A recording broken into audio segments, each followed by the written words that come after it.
Baturalp Turizm Şirketler Grubu Hamdi Sarıca Kültür Kervanı'nı sunar.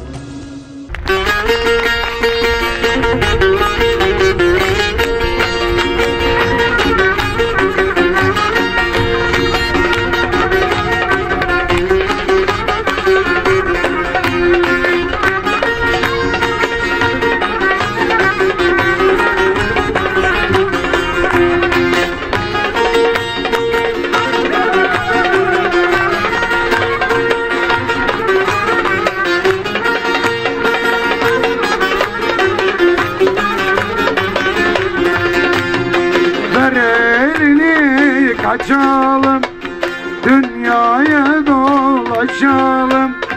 Ver elini kaçalım, dünyaya dolaşalım. Isparta'da olmazsa Burdur'da buluşalım. Denizli'de olmazsa İzmir'de buluşalım. Adına da kurban olurum ben, boyuna da kurban olurum ben. Seni bana yazan Mevla'ya, annene kurban olurum ben. Seni bana yazan Mevla'ya, babana da kurban olurum ben. Hoppa!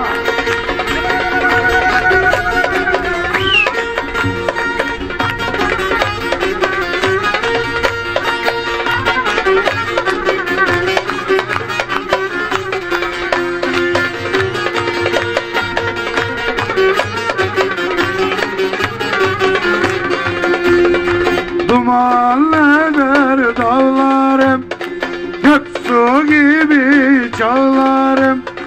Dumanlıdır dağlarım, aksu gibi çağlarım.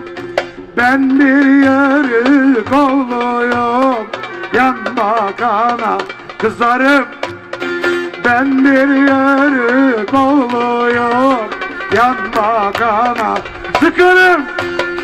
Adına da kurban olurum ben, boyuna da kurban olurum ben.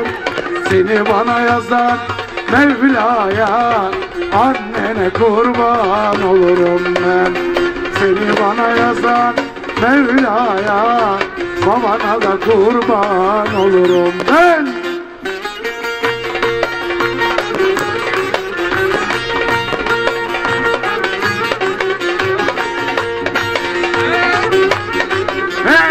Hey!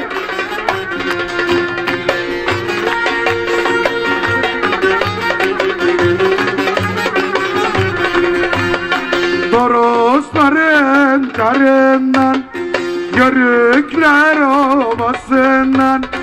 Torosların karından, yörükler ovasından. Benim bir sevdiğim var, Konya'nın ovasından. Ben birini çok sevdim, İzmir'in yaylasından. Adına da kurban olurum ben, boyuna da kurban olurum ben. Seni bana yazan Mevla'ya, annene kurban olurum ben. Seni bana yazan Mevla'ya, babana da kurban olurum ben. Seni bana yazan Mevla'ya, annene kurban olurum ben. Hepiniz sağ olun, Allah razı olsun, iyi akşamlar. Kurban olduk, vallahi kurban olduk, yörüklere kurban olduk. Denizli'den, Burdur'dan selam verdik, ucundan biz de tutmaya çalıştık.